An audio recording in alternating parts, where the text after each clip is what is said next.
मित्रांनो, खरं सांगू का? मला ना वेगवेगळे पदार्थ खायला खूप आवडतं. आणि माझं सगळ्यात जास्त आवडतं फळ कोणतं असेल तर ते म्हणजे केळी. आपण ना या फळाला स्मूदी म्हणजेच दूध किंवा दही यांच्यात केळी टाकून त्यांच्यापासून जे पेय बनवतो त्याला स्मूदी म्हणतात. तर असं स्मूदी बनवून सुद्धा घेऊ शकतो. किंवा पीनट बटर सोबत ब्रेडवर लावून सुद्धा खाऊ शकतो. किंवा इतर कुठल्याही प्रकारे खाऊ शकतो. साधारणपणे मी पण इतरांप्रमाणे केळीच्या साली फेकून देत होतो. पण तुम्हाला माहिती आहे का की केळीच्या साली आणि पानांचा उपयोग अनेक गोष्टींसाठी होतो. खरं तर जगभरात दरवर्षी 100 अब्जाहून जास्त केळी खाल्ली जातात. त्यामुळे शास्त्रज्ञांनी केळीच्या साली आणि पानांपासून उपयोगी आणि विघटनशील अशा वस्तू तयार करण्याचं तंत्रज्ञान विकसित केलं आहे. उदाहरणार्थ, केळीच्या सालींचा उपयोग बुटाचे तळवे, शूज सोल्स बनवण्यासाठी केला जाऊ शकतो. खूपच आश्चर्यकारक आहे नाही? एक डिझायनर सारा हर्बर्ट हिने तर केळीच्या सालीपासून क्वारी KUORI नावाचा एक टिकाऊ साहित्य तयार केलं. याचा उपयोग चष्मा, बेल्ट, फोनचे कव्हर्स आणि बुटाचे तळवे बनवण्यासाठी केला जातो. केळीची पानं वापरून फेकता येण्याजोग्या म्हणजेच विघटनशील अशा पत्रावळी किंवा डबे भांडी बनवता येतात. 2010 साली एक तरुण संशोधक टेनित आदित्य याने पाहिलं की केळीची पानं वाया जात आहेत. मग टेनितने काय केलं तर ही पानं 3 वर्षापर्यंत टिकून राहतील असं एक तंत्रज्ञान विकसित केलं. तर तुम्ही म्हणाल की हा केळीबद्दल एवढं जास्त का बोलतोय? तर पहिलं म्हणजे मला केळी खूप आवडतात.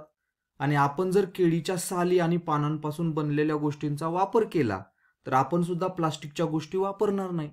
आणि हे तर खूप महत्वाची गोष्ट आहे. तर सारा आणि आदित्य यांनी विकसित केलेली तंत्रज्ञानं प्लास्टिकच्या मायक्रोकार्बन्समुळे होणारे प्रदूषण रोखण्यासाठी खूप उपयुक्त आहेत. बरोबर? आणि खरंच खूप चांगली गोष्ट आहे. शास्त्रज्ञ आणि अभियंते एकत्र येऊन विघटनशील वस्तू विकसित करत आहेत. तर आपण सुद्धा असं तंत्रज्ञान तयार करू शकतो जे जैवविविधतेचं नुकसान टाळू शकेल, प्रदूषण कमी करू शकेल आणि टिकाऊपणा सुधारेल. तर चला आणखीन काही उदाहरणं पाहूया. मी महाराष्ट्र राज्यात राहतो, जिथं वर्षभर सूर्यप्रकाश असतो. त्यामुळे इथं सौर पॅनल वापरणं खूप सामान्य गोष्ट आहे. तर सोलार पॅनेल या तंत्रज्ञानामध्ये प्रकाश म्हणजेच फोटॉन्स यांचा उपयोग करून वीज निर्मितीही केली जाते. तर येथे वीज निर्मितीसाठी कसल्याही जीवाश्म इंधनाची गरज नसते. तसेच सौर पॅनलचे ग्लोबल वॉर्मिंगमध्ये खूप मोठं योगदान आहे. पृथ्वीवरील जैवविविधतेला हानी पोहोचवणाऱ्या हरितगृह वायूंचे उत्सर्जन कमी करण्यासाठी हे पॅनल उपयोगी ठरतात.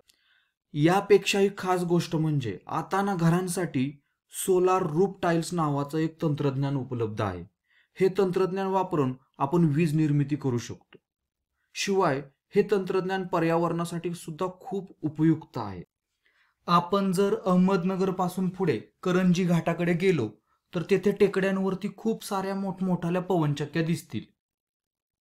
इथं परत वाऱ्याच्या वेगाचा वापर करून वीज निर्मितीही केली जाते. आणि हा एक जीवाश्म इंधनासाठी एक पर्याय आहे, चांगला पर्याय आहे. तर सध्याच्या घडीला ना पर्यावरणपूरक तंत्रज्ञानावर खूप सारं संशोधन चालू आहे. लोक आता पर्यावरणपूरक घरं, वाहनं, घरगुती उपकरणं आणि अशा खूप साऱ्या गोष्टी तयार करत आहेत, वापरत आहेत. परंतु या नवीन तंत्रज्ञानामध्ये काही तोटेही आहेत. उदाहरणार्थ, हे खूपच नवीन तंत्रज्ञान आहे. सौर पॅनल जास्त जागा घेतात आणि संवेदनशील परिसंस्थांवर विपरीत परिणाम करतात. त्यामुळे यावर खूप सारं संशोधन होण्याची गरज आहे. दुसरी गोष्ट म्हणजे यावर खूप खर्च करावा लागतो. त्यामुळे कंपन्या हा पर्याय निवडायला अजिबात तयार होत नाहीत. तिसरी गोष्ट, या सौर पॅनेलची किंमत खूप जास्त असल्यामुळे सामान्य ग्राहकांना ते तंत्रज्ञान परवडत नाही. आणि शेवटचं म्हणजे या क्षेत्रातील पारंपरिक उद्योगातील लोक बेरोजगार होत आहेत किंवा त्यांचे व्यवसाय बंद होत आहेत. तर असे तंत्रज्ञान प्रभावीपणे राबवण्यात खूप सारी आव्हाने आहेत, पण त्याचे अनेक फायदेही आहेत. सगळ्यात महत्त्वाचं म्हणजे येथे आपली ऊर्जेची बचत होते, प्रदूषण कमी होते, इतर संसाधनांचे जतन होते आणि नवीन रोजगाराच्या आणि व्यवसायाच्या संधी सुद्धा निर्माण होतात. तर शास्त्रज्ञ आणि अभियंते पर्यावरणाच्या रक्षणासाठी पृथ्वीच्या संसाधनांचा बचाव करण्यासाठी आणि नवीन रोजगाराच्या संधी तयार करण्यासाठी असे उपाय शोधत आहेत. तर या व्हिडिओमध्ये आपण शिकलो की पर्यावरणाच्या रक्षणासाठी कशा प्रकारे शास्त्रज्ञ आणि अभियंते हे नवनवीन तंत्रज्ञान विकसित करत आहेत. म्हणून पुढच्या वेळी तुम्ही एखादी केळी किंवा फळ खाल्ल्यावर, सौर पॅनल पाहिल्यावर किंवा पवनचक्की पाहिलं की या हरित तंत्रज्ञानामागची कल्पना समजावून घ्या. आणि जर तुमच्याकडे अशी एखादी कल्पना असेल तर ती नोंदवून ठेवा. पुढे जाऊन ती उपयोगात आणता येऊ शकते.